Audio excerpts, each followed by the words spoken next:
Il filosofo Umberto Galimberti è stato insignito a Nuoro del Premio Nazionale Grazia Deledda per la saggistica con il volume Le disavventure della verità. La sintesi dei suoi interventi è stata radicale e critica verso la contemporaneità. La giuria ha premiato l'opera poiché, in un'epoca dominata dall'efficacia e dal risultato, dire il vero è diventato un atto sovversivo. Galimberti ribadisce che la tecnica non è più uno strumento ma un mondo che usa l'uomo imponendogli una velocità insostenibile che causa depressione e senso di inadeguatezza.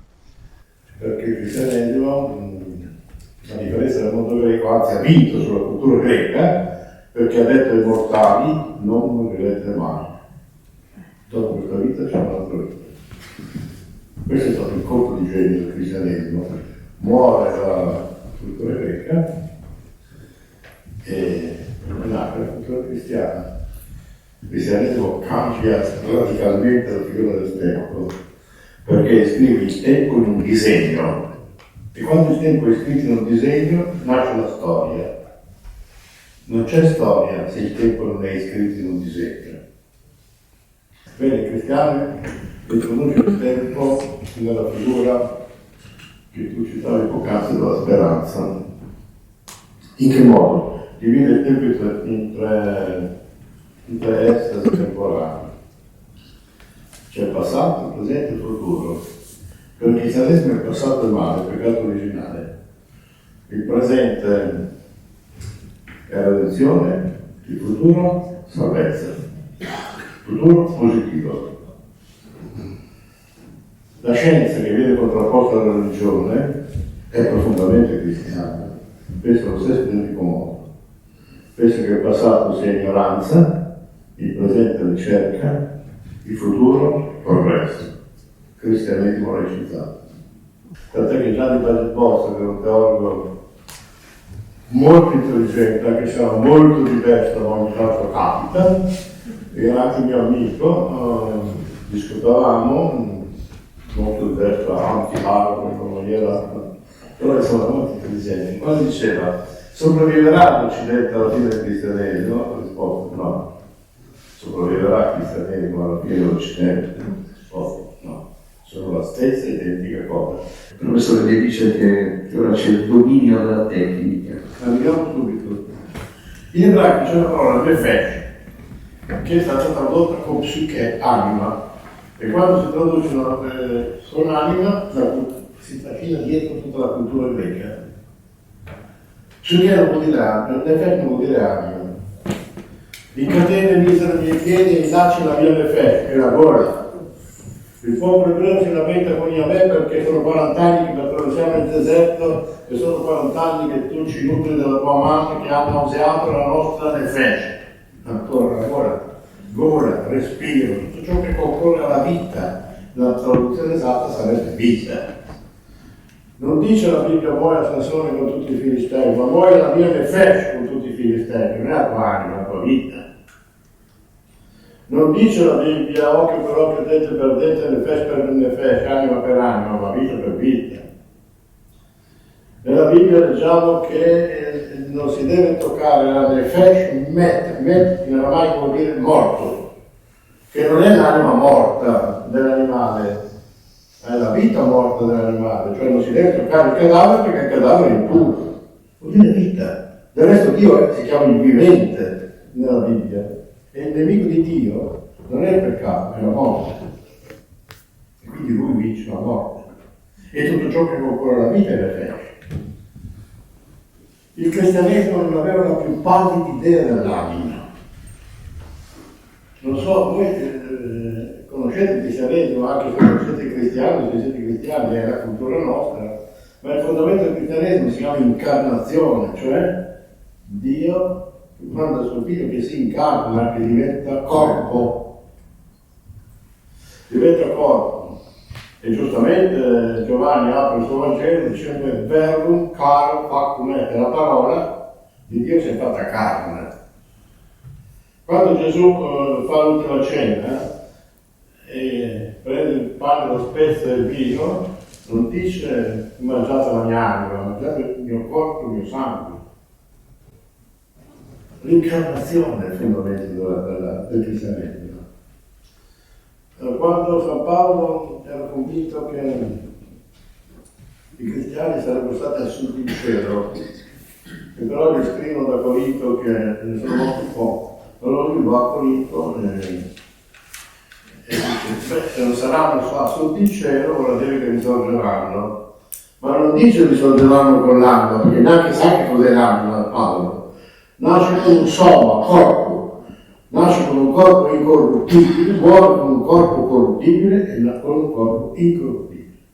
Quando voi recitate il credo, quelli che lo recitano, non dicono di credere nell'immortalità dell'anima, ma nella resurrezione del corpo.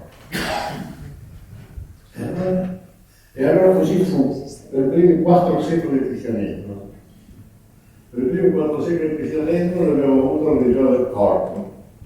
E questo ha fatto sì che, a differenza delle altre 2 religioni monoteiste, che sono l'ebraismo e l'Islam, le nostre chiese sono piene di mani. Se abbiamo la storia dell'arte, abbiamo fatto il cristianesimo nella religione del corpo, e i corpi vengono rappresentati, anche il corpo di Dio abbiamo rappresentato. La tecnica non è uno strumento nelle mani dell'uomo come tutti quanti pensiamo. La tecnica è un mondo, e il concetto di mondo è radicalmente diverso dal concetto di mezzo. Una volta, accompagnando il mio nipotino a scuola, c'era una signora che mi ha chiesto: professore, il mio bambino per la 4ª elementare vuole un telefonino. E io gli ho detto, glielo dia. E lei mi dice, ma perché? Mi dice così. Perché se non glielo dà, non è che lo priva di un mezzo tecnico, lo priva della socializzazione. Perché se tutti parlano col telefonino e lui no, allora la tecnica è già diventata sociologia, è già diventata psicologia, è già diventata psicopatologia. Quindi è un mondo, non è uno strumento nelle mani dell'uomo. Capire questo capovolgimento. E la tecnica, poi chiudiamo, Adesso non sì. è altro che la realizzazione, come dice giustamente Gunther Anders, che è un allievo di Heidegger, che è andato in America a lavorare per guadagnarsi il pane, per scappare dalle persecuzioni naziste. È giunto in America, è andato a lavorare alla Ford e ha scritto un giorno al suo maestro, Martin Heidegger: maestro, lei mi ha insegnato che l'uomo è il pastore dell'essere, io qui alla Ford sono il pastore delle macchine e le garantisco che nel rapporto uomo-macchina la guida è già passata alla macchina e noi siamo funzionari della macchina. Lui dice che la tecnica non è altro che la realizzazione del nazismo su vastissima scala, della logica nazista. Dice una frase ancora peggiore, che gliela lasciamo dire perché lui è un ebreo perseguitato, che rispetto all'età della tecnica il nazismo è stato solo un teatrino di provincia. In che senso? Facciamo un esempio così capiamo subito. Gita Sereni, che è una giornalista ungherese, ha fatto 70 interviste a Franz Stangl, che era il direttore del campo di concentramento di Treblinka, e per 70 volte gli ha chiesto cosa provava. Franz Stangl non risponde mai. A un certo punto a Gita Sereni viene un sospetto. Vuoi vedere che Franz Stangl non risponde non perché si vergogna, ma perché non capisce la domanda.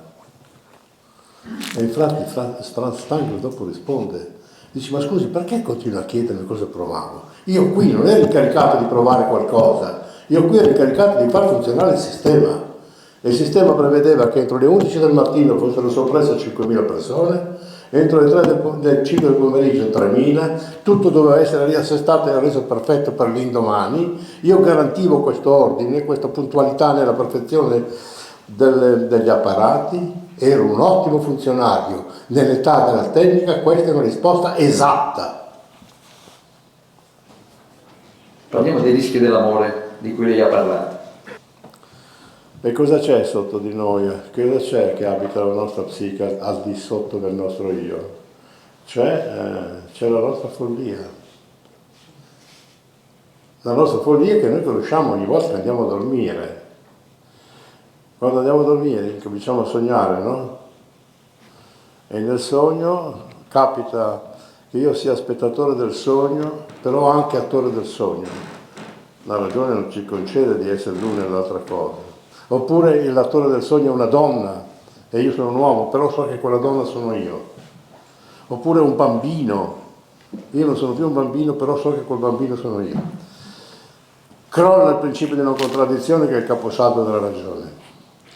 Collassa il principio di causalità, perché molto spesso è l'effetto che produce la causa. Collassano le categorie dello spazio e del tempo, perché un sogno può cominciare a New York e finisce l'impero romano. È la follia, di cui ogni notte facciamo esperienza. Quindi la follia non è una prerogativa dei folli, è il sottofondo della nostra razionalità. Adesso non vi sto a spiegare questo, se no dovrei fare un discorso sulla ragione della follia, quindi tiriamo avanti in modo un po' dogmatico. Cosa succede? Per esempio che la follia presiede tutta la creatività artistica, non crei niente con la ragione. Per creare qualcosa devi scendere nella tua follia, attingere da lì il momento creativo. E giustamente Heidegger dice che i poeti sono i più arrischianti. Cosa rischiano? Rischiano di rimanere prigionieri della loro follia. E quanti sono i poeti che si sono rimasti prigionieri della loro follia? Pensiamo a Hölderlin, a Rilke, a Van Gogh. E poi la follia, poi c'è Karl Jaspers, il più grande psicopatologo del secolo scorso, che dice che ogni volta che noi ammiriamo un'opera d'arte ci comportiamo come quando ammiriamo una perla, dimenticando che la perla è la malattia della conchiglia e senza la schizofrenia del suo autore quell'opera non sarebbe mai nata. La schizofrenia è la forma più tragica della follia. E poi la follia è alla base dell'amore. Io l'amore la penso come Platone. Platone dice che l'amore non è un rapporto tra me e te, ma tra la mia parte razionale e la mia parte folle. Perché noi siamo anche curiosi di conoscere la nostra follia. Perché questa follia ci abita, ci dà una coloritura. Dal punto di vista delle ragioni siamo tutti uguali, le differenze sono nella coloritura che la nostra personalità riceve dalla nostra forma folle che ci abita. L'amore non è un rapporto tra me e te, ma è un rapporto tra la mia parte razionale e la mia parte folle, che tu mi fai conoscere perché l'hai catturata. Tu hai catturato la mia parte folle. E per questo che l'amore lo posso fare solo con te, non con chiunque, perché sono già nudo prima ancora di togliermi vesti e sottovesti. Perché mi hai catturato la mia parte essenziale, la mia follia, dice Platone. Se la cosa è reciproca, io ho catturato la tua follia, tu hai catturato la mia follia, allora io posso scendere con la mia ragione nella follia mia e avere la fiducia di uscirne fuori, perché tu che conosci la mia follia mi accompagni. E la stessa cosa io faccio di te. Bene, ancora 3 minuti. C'è qualcuno che vuole fare qualche domanda? Domande no, sì, non si devono fare domande, perché chi fa una domanda vuol dire che vuole una risposta e quindi toglie l'inquietudine della mente e con la risposta gli sigilla quello che pensa. Una domanda, e infatti, no, aspetta, qualcuno ha chiesto di tutti vogliono la ricetta, la diagnosi, la risposta. No, la mente funziona finché le idee sono inquiete. Quando c'è la risposta c'è cemento. Fine. Allora passiamo alla premiazione. Ok, Silvio, questa è la motivazione. Il premio letterario nazionale Grazia Deledda. Siamo alla vigilia delle celebrazioni centenarie del Nobel. Saggistica, vincitore Umberto Galimberti per l'opera Le disavventure della verità, Feltrinelli 2025, perché in un tempo in cui tutto è rappresentazione, dire il vero è diventato un atto sovversivo.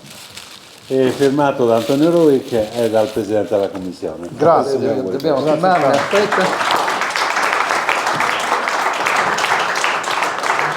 Firma Silvio. Ecco qua, questa è la targa. Che bello. Italia. Questo lo portiamo. Grazie.